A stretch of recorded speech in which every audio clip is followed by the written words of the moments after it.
Dayak sudah tidak suka terhadap perilaku suku Madura berada di daerah Kota Urin Timur ini.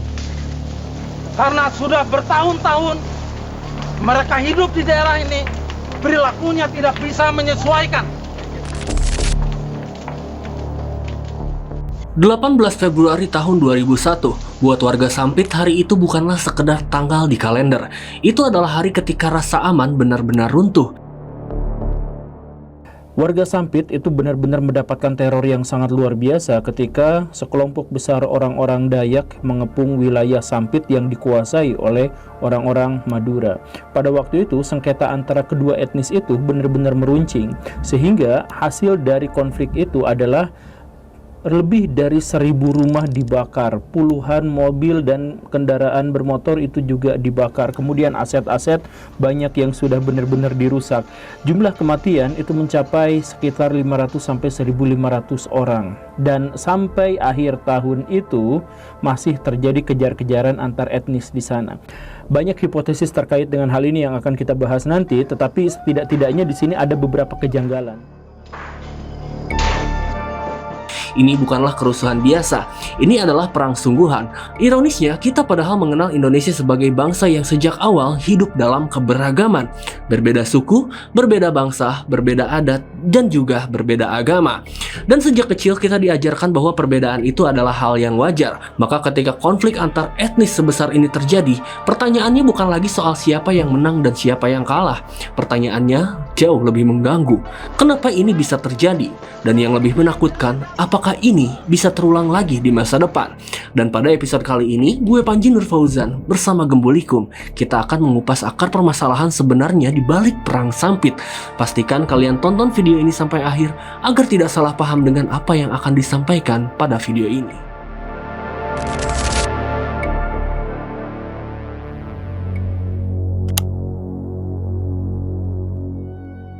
Untuk menjawab semua itu kita perlu mundur sedikit ke tahun 2000, ke Kabupaten Katingan.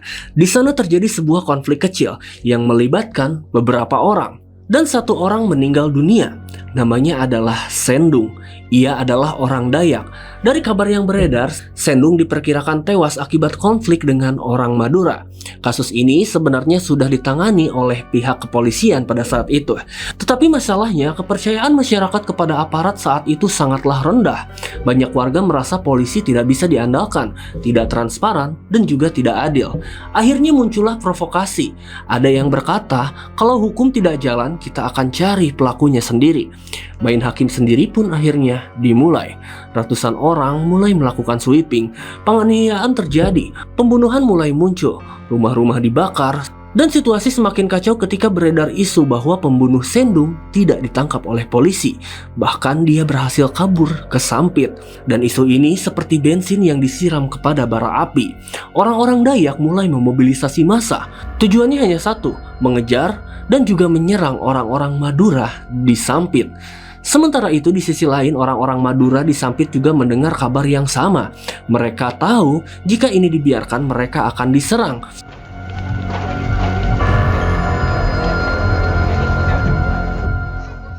Banyak kejadian parah setelah itu. Ratusan orang mulai melakukan sweeping terhadap warga, dan di situ mulai ada konflik, ada pembunuhan juga di situ, ada pengeroyokan dan ada pembakaran terhadap beberapa rumah yang ada di sana. Sampai akhirnya ada isu bahwa pembunuh Sendung itu tidak ditangkap polisi tetapi berhasil melarikan diri ke Sampit. Maka dari itulah orang-orang Dayak mulai memobilisasi massa untuk melakukan pengejaran dan serangan terhadap orang-orang yang ada di Sampit. Mendengar hal yang seperti itu, orang-orang Madura yang ada di Sampit yang merasa bahwa dirinya akan diserang oleh orang-orang Dayak juga mulai bereaksi dengan sangat defensif. Mereka mulai berkumpul dalam jumlah yang sangat besar, ribuan orang menumpuk di jalan-jalan. Mereka konvoi dengan kendaraan, baik itu kendaraan roda 2 maupun kendaraan roda 4. Mereka kemudian bawa celurit kemana-mana, bawa senjata tajam, mengancam siapapun yang mau atau berani-beraninya masuk ke Sampit untuk bisa melakukan balas dendam, maka mereka akan hadapi. Tak jauh dari itu, bahkan orang-orang Madura kemudian datang menggerebek orang-orang yang dipercaya sebagai perwakilan dari kelompok yang lainnya. Kemudian mereka dibunuh. di situ. Ada cerita pembantaian yang seperti itu. Dan ini akhirnya benar-benar memuncak. Orang-orang Madura yang menguasai Sampit pada waktu itu sampai memadamkan semua aliran listrik di sana, dan malam semuanya gelap gulita, tetapi semuanya bersiaga dalam kondisi siap perang, siap tempur. Di kota Sampit, orang-orang Dayak sebenarnya sudah datang, tapi mereka belum masuk. Bukan karena ragu, bukan karena takut. Mereka sedang menunggu sesuatu. Di balik rimbuhnya hutan dan juga aliran sungai, orang-orang Dayak menyiapkan apa yang mereka anggap sebagai senjata kunci mereka. Bukanlah senjata modern, bukan juga pasukan besar, tapi orang-orang Dayak pedalaman. Mereka berjumlah sekitar 300 orang. Mereka dikenal sebagai kelompok yang paling keras dan paling terlatih untuk bertahan hidup dan paling berpengalaman dalam konflik. Meski tradisi mengayau sudah lama ditinggalkan, memori kolektif itu tetap hidup. Masih diingat, masih tertanam, dan pada malam itu 300 orang itu masuk ke Sampit. Mereka masuk secara diam-diam, bukan lewat jalan, bukan lewat gerbang kota, tapi mereka menyelam melalui sungai. Saat kota masih gelap gulita tanpa listrik, mereka tiba-tiba muncul di berbagai titik, dan serangan itu pun dimulai secara membabi buta, cepat, dan tanpa peringatan. Orang-orang Madura yang sejak siang sudah bersiaga tidak pernah menyangka serangan itu akan datang dalam kota.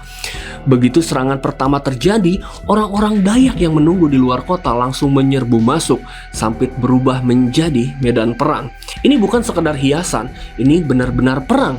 Mandau berhadapan dengan cerulit. Tradisi mengayau berhadapan dengan tradisi carok. Bom molotov dilempar kemana-mana. Sumpit dan juga anak panah melayang kemana-mana. Parang, arit, senapan semuanya digunakan. Dalam 2 hari penuh, Sampit tidak lagi jadi kota. Ia berubah menjadi neraka.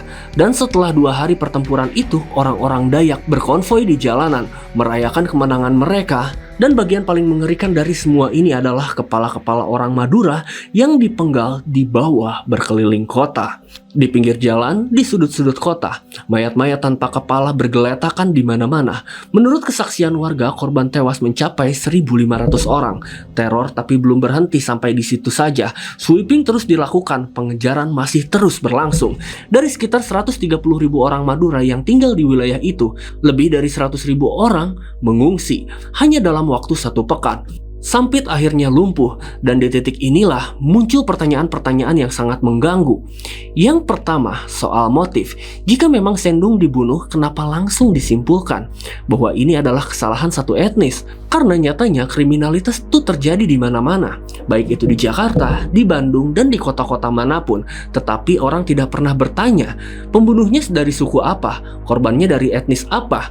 Lalu kenapa di Sampit identitas etnis langsung dijadikan dasar pembelaan? Yang kedua, bagaimana bisa masyarakat sipil memobilisasi massa sebesar itu? Ribuan orang, senjata siap pakai, bom molotov tersedia, dan koordinasi yang sangat rapi. Ini pasti bukan sesuatu yang terjadi secara spontan. Dan yang ketiga, pertanyaan paling besar, di mana polisi, di mana tentara? Kenapa konflik sebesar ini? Ribuan rumah dibakar, 100.000 orang mengungsi, ratusan korban jiwa, tapi aparat seolah menghilang. 3 pertanyaan besar ini tidak bisa dijawab dengan emosi, harus dibongkar satu persatu. Dan jawabannya tentu saja tidak sesederhana kebencian antar suku. Kita mulai dari pertanyaan pertama, kenapa kematian Sendung langsung dikaitkan dengan satu etnis? Kenapa orang Dayak waktu itu begitu cepat menyimpulkan bahwa ini adalah ulah dari orang Madura dan harus dibalas secara kolektif? Jawabannya bukan sekedar emosi sesaat. Ini adalah soal sejarah panjang, dan akar masalahnya ada pada satu kebijakan lama yang gagal sejak awal, yaitu program transmigrasi.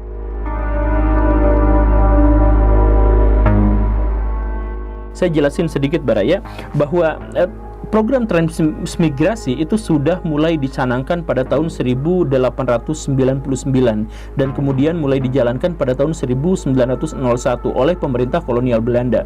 Mereka berpikir bahwa wilayah Hindia Belanda atau sekarang Indonesia itu adalah wilayah yang berpotensi sangat besar di masa depan, tetapi punya masalah Jumlah penduduknya tidak merata. Jangankan di zaman dulu, bayangkan aja zaman sekarang misalkan penduduk Jawa itu 145 juta orang, sedangkan yang ada di Kalimantan itu jumlahnya kurang dari 20 juta orang, 16 atau 17 juta orang di sana. Bandingkan juga dengan misalkan di Papua, seluruh orang yang tinggal di Papua disatuin itu jumlahnya kurang dari setengahnya penduduk Jakarta. Betapa timpangnya penduduk di Indonesia, dan karena itu maka sejak zaman dulu diadakan transmigrasi. Tetapi transmigrasi ini bermasalah ketika diambil alih oleh orang-orang di Indonesia, pemerintah di Indonesia, yaitu apa? Kegagalan untuk melakukan riset-riset awal tentang bagaimana kondisi transmigran di tempat barunya gitu. Saya jelaskan begini. Jadi orang-orang Madura itu memiliki karakteristik yang sangat keras. Karena apa? Karena memang faktor geografis tempat tinggal mereka memang mendorong mereka untuk menjadi lebih keras. Di sisi lain, orang-orang Dayak itu juga adalah orang-orang yang sebenarnya sangat ramah, tetapi mudah resisten terhadap orang-orang asing, mudah curiga terhadap orang-orang asing, betapapun ramahnya mereka.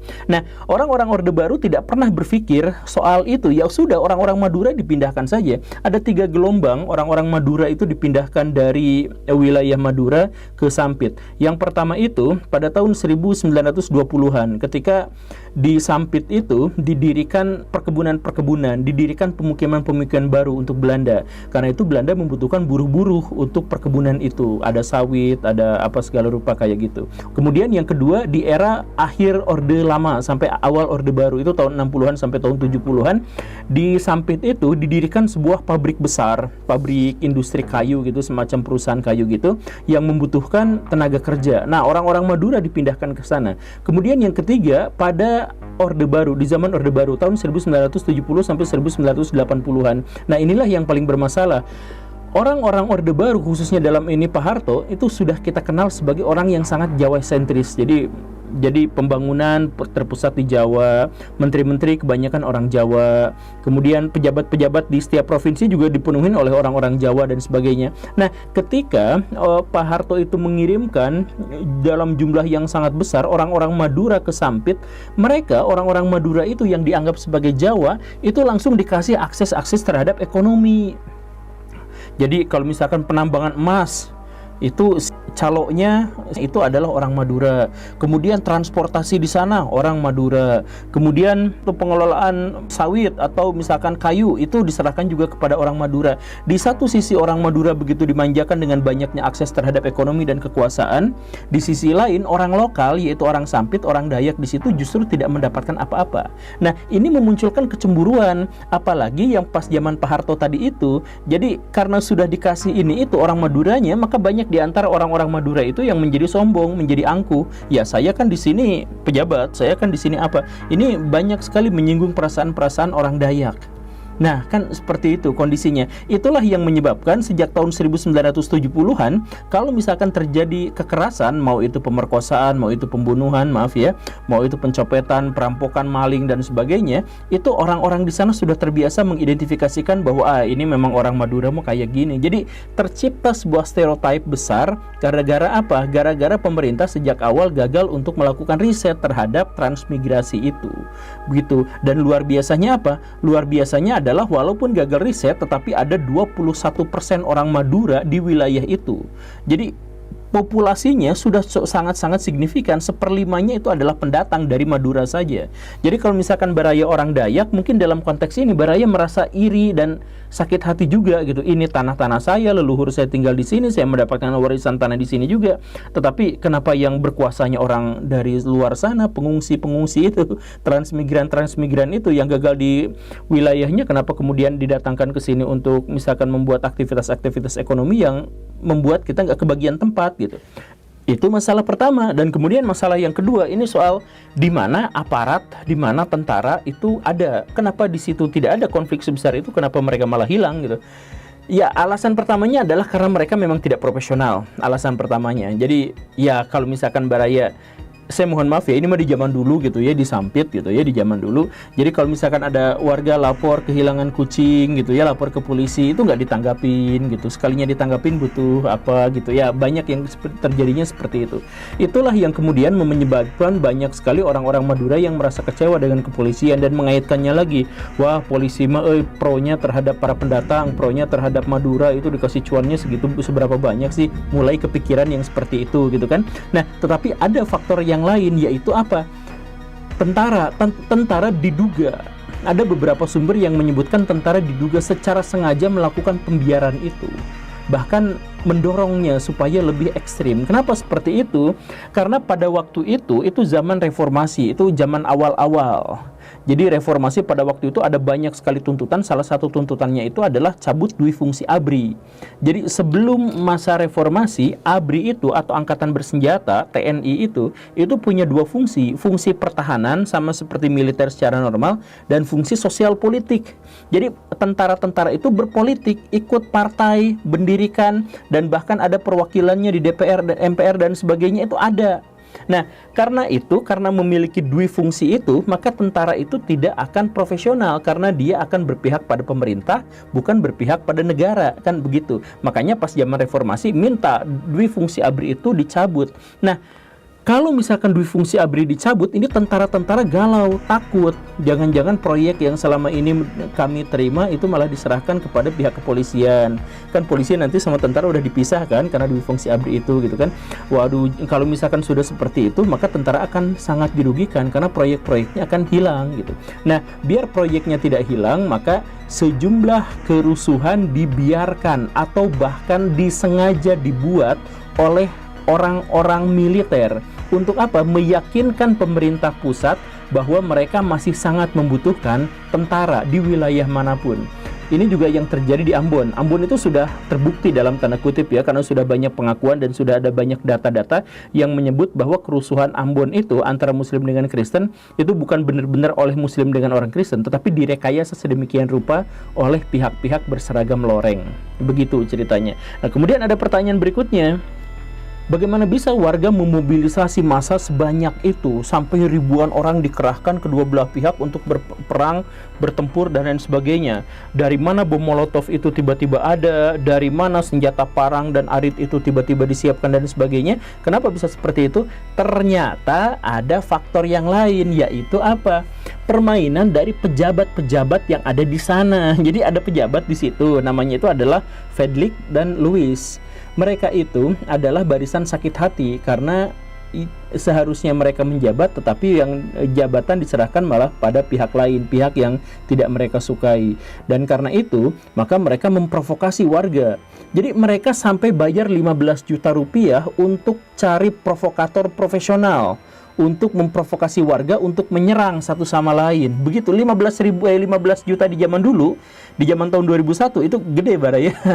Bukan 15 juta zaman sekarang gitu ya. Itu gede. Dan ditambah bahkan mereka sudah bikin berkali-kali pertemuan rahasia, sampai 7, 8 atau 9 atau bahkan 11 kali sebuah laporan menyebutkan bahwa mereka koordinasi dulu tentang bagaimana menyerang, di mana posisinya dan sebagainya. Jadi kalau misalkan dikatakan bahwa ini adalah perang yang benar-benar horizontal antar etnis dengan etnis yang lain, itu tidak sesederhana ini. Ada keterlibatan dari pemerintah pusat, ada keterlibatan dari tentara, ada keterlibatan dari pejabat-pejabat lokal dan sebagainya yang menyebabkan konflik ini terjadi. Maka kalau misalkan di awal tadi dikatakan ini kan janggal, kenapa bisa seperti ini?